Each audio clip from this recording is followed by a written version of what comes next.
¿qué está pasando con el empleo público?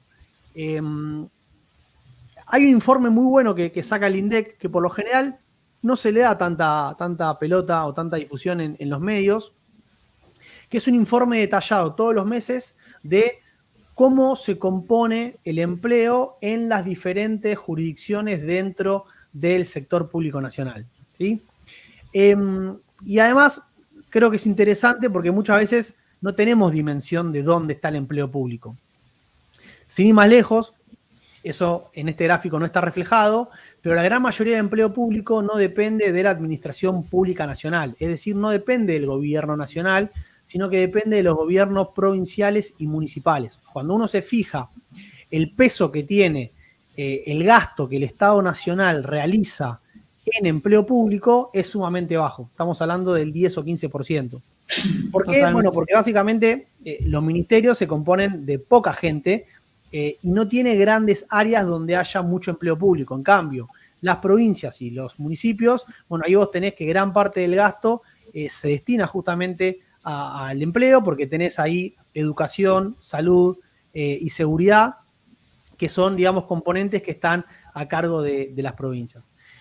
Pero, digamos, dejando de lado eso, la primera cuestión que podemos ver acá, cuando uno compara el tamaño del empleo público de la Administración Pública Nacional, es decir, de la que depende directamente del gobierno, bueno, vemos que acá hubo una motosierra, ¿no? O sea, en estos 4 meses que tenemos los datos, el empleo se redujo en unos 20.000 puestos, aproximadamente es una caída del 6%. Y Milei dijo hoy, como acá dice Agustina, que van a echar a bastantes más. Claro, porque acá lo que hay que tener en cuenta es que, digamos, los contratos del Estado por lo general como mínimo son trimestrales. Entonces, lo que el gobierno hizo, a ver, ni el gobierno asume, es difícil, ¿no? Que pueda ponerse a echar a toda la gente. Supuestamente uno debería hacer un estudio en profundidad en cada área de donde hay personas que quizás no están cumpliendo sus tareas o personas que no son necesarias. Entonces, por lo general, lo que se hace es que los contratos se renuevan hasta el 31 de marzo. Y a partir de ahí es donde empiezan a haber esta, digamos, poda en las diferentes jurisdicciones del sector público. Con lo cual, esto llega hasta abril, pero como decía Agustina, es probable, ¿no? que veamos que la reducción del empleo se sostiene y hasta quizás que se agrave en los próximos meses. Pero, digamos, para tener una primera idea de cómo se compone el empleo, nosotros tenemos todo lo que es la Administración Pública Nacional, que para abril se componía de unos casi 216.000 puestos de empleo. Y dentro de eso tenemos lo que es la administración centralizada, que básicamente son los ministerios. También acá otro dato de color para anotar, ¿no? El empleo que hay dentro de los ministerios de lo que es la Administración Pública Nacional es bastante pequeño. Después tenemos organismos descentralizados que dependen del Estado y de áreas en particular dentro de los ministerios. Y otros entes que también hay una parte que se llama administraciones concentradas, vamos a hablar, no son tan relevantes. Y por último, las empresas públicas, ¿no? Que también, fíjate que estamos hablando de un monto importante, ¿sí? Prácticamente la mitad de todo el empleo que hay en la Administración Pública Nacional. Entonces, la primera cuestión es esta. Ahora, lo que sí se puede ver es que fíjate que por más que los ministerios es uno de los sectores más pequeños, fue donde más se recortó. ¿Por qué? Bueno, obviamente porque es donde tiene injerencia más directa el gobierno para poder llevar a cabo, digamos, despidos en diferentes áreas, ¿sí? Entonces, ahí vemos que en la administración centralizada, en los ministerios, recordemos que además el gobierno fusionó diferentes ministerios y pasamos, no me acuerdo si era de 15 o 16 a 9. Eso también, esa reestructuración por lo general viene acompañada de reducción de puestos de trabajo. Entonces, en definitiva, ahí es donde se vio la mayor poda dentro del Estado. Después, lo otro interesante que creo que también marca un poco algunas de las discusiones que se vieron en estos meses, lo que ven en este cuadro son las principales entidades en cantidad de empleo que hay en el Estado, ¿sí? Ordenadas de mayor a menor. Y ahí fíjense que también está aclarado si es una dependencia que está dentro de la administración pública centralizada, descentralizada, empresas públicas. Y como te decía antes, bueno, primera cuestión, ¿no? Esto del gobierno, la obsesión que tuvo con el tema de CONICET, creo que además de una cuestión ideológica, también obviamente tenía que ver con una cuestión de que es, digamos, el organismo con mayor cantidad de empleo. Aclaremos una cuestión muy importante, estamos hablando de investigadores, ¿no? No estamos hablando de empleados públicos, sino de investigadores que se dedican a investigar temas de todo tipo. Por eso también la cantidad que hay, que si uno la compara contra, digamos, centros de investigación públicos de otros países, estamos igual o incluso menos, ¿no? Entonces, eso hay que tenerlo en cuenta. Después ahí aparece Trenes Argentinos, que es la empresa estatal que se dedica a todo el manejo de los trenes en Argentina, la FIP, Banco Nación, el Correo, el Ministerio de Capital Humano, que recordemos que obviamente esto se explica por la fusión que, digamos, nucleó a Trabajo, la Secretaría de Niñez, el Ministerio de Género. Sí, educación. Hay algunos que me estaba olvidando. Así que bueno, todo eso quedó adentro de Capital Humano. Lo que era desarrollo social, educación y trabajo. Ahí está, perfecto. Por eso digamos que es tan grande, ¿no? Y ahí se ve también la relevancia que cobra la ministra Petovelo. Después tenemos el PAMI, ANSES, Aerolíneas Argentinas, el Ministerio de Economía y el Ministerio de Salud. También acá está bueno esto para comparar, ¿no? Porque si uno mira los principales ministerios del sector público, bueno, salvo, como decíamos, Capital Humano, que nucleó a varios ministerios de la gestión anterior, son pequeños, ¿no? En términos de empleo, están por debajo de otros organismos y de las principales empresas públicas del país. Y después la otra cuestión que también a mí me parece interesante, que esta es la que más se discute, es lo que pasa con las empresas públicas, ¿no? Porque, bueno, obviamente el gobierno vino con un discurso sumamente agresivo de decir vamos a privatizar todas las empresas, ¿no? La idea de que el Estado no tiene que manejar ningún tipo de empresa.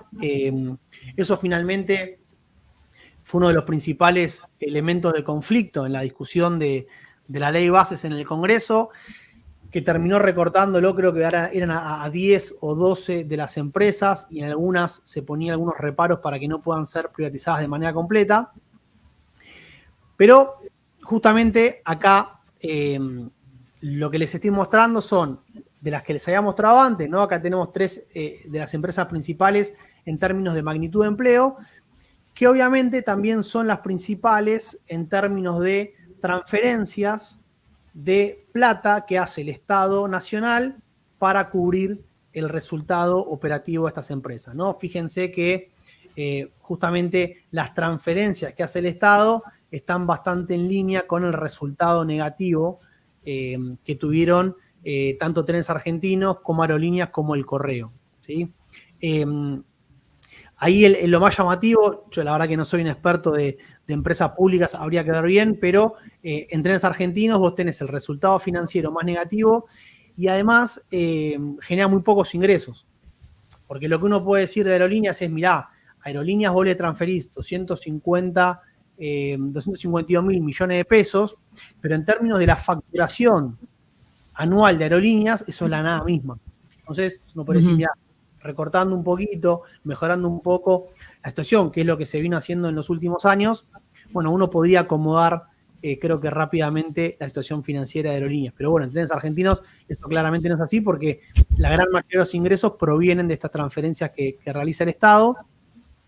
Y ahí en tercer lugar aparece el Correo con una posición, digamos, en el medio, ¿no? O sea, las transferencias representan un componente relevante, pero claro, no es tan relevante como Trenes, que es casi llega al 100. Claro, este es un trabajo de Eintos, hace poco lo publicó un economista que justamente lo que se dedicó a hacer fue hacer un relevo, una radiografía de todas las empresas del sector público, ¿no? Mostrar en términos de empleo, en términos de resultado financiero, Porque bueno, obviamente está esta discusión. Honestamente, yo creo que uno puede hacer sintonía fina en las empresas, ¿no? Seguramente va a encontrar áreas en las cuales hay sobreempleo, pero digamos, la discusión de fondo, sobre todo en términos de las empresas que son estratégicas para el país, sin ir más lejos, la primera es YPF. Bueno, creo que ahí, si uno mira al resto del mundo, pasa algo parecido, ¿no? El Estado tiene participación en estas empresas, ¿no? Porque son sectores estratégicos donde obviamente quizás el Estado no tiene la capacidad de manejar el total de la empresa, pero sí aliarse con capitales privados para poder, digamos, compartir los beneficios y además también tener injerencia en la decisión de ese sector estratégico. Por eso hablas del caso de YPF, ¿no? Claro. Aerolíneas, yo ahí tengo una posición más ambigua. Creo que cumple un rol llegando a diferentes lugares donde quizás empresas privadas lo A hacen. Formosa no llega a ninguna otra. O sea, yo no podría volar a Formosa si no estuviese Aerolíneas, por ejemplo. Exactamente. Ahora, lo que sí, cuando uno se fija el tamaño de la flota, del empleo que tiene Aerolíneas comparado con otras empresas similares, bueno, ahí hemos visto, ¿no? El evidente. cuadrito que comparaba con Flybondi, creo que daba una diferencia importante.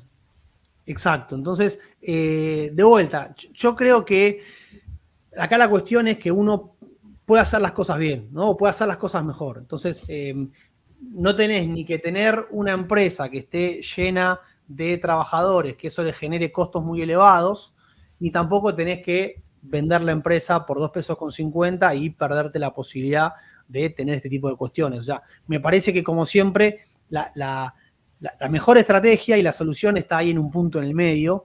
Que bueno, insisto, yo creo que es eso, ¿no? Es manejar la empresa con un criterio quizás más de mayor rentabilidad. Que obviamente también acá la otra cuestión que pasaba, que justamente se criticaba, es que lo que hacía Aerolíneas era fijar un precio mínimo muy alto, ¿no? O sea, no permitir que otras empresas ofrecieran vuelos más baratos, porque Aerolíneas no podía competir. Y no podía competir porque su estructura de costos no le permitía tener esos niveles de precios que puede tener, por ejemplo, Flybondi u otras empresas. Pero insisto, si uno se fija, claro, si uno se fija, en la región hay varias aerolíneas de bandera, varias incluso muy destacadas. Entonces, yo creo que Aerolíneas hoy además tiene un buen nombre. Cualquiera que nos haya tocado viajar por Flybondi creo que sabe, ¿no? Los recurrentes cambios de vuelo, cambio de horario, cosa que con Aerolíneas yo creo que últimamente no sucede, ¿no? En eso creo que es bastante superior el servicio de Aerolíneas, que bueno, obviamente son low cost, ¿no? Pero insisto, me parece que ahí se puede lograr un punto medio que obviamente no implica privatizar la empresa, que además hay que ver si alguien la quiere comprar, ¿no? Esa es la otra cuestión que a veces es importante destacar.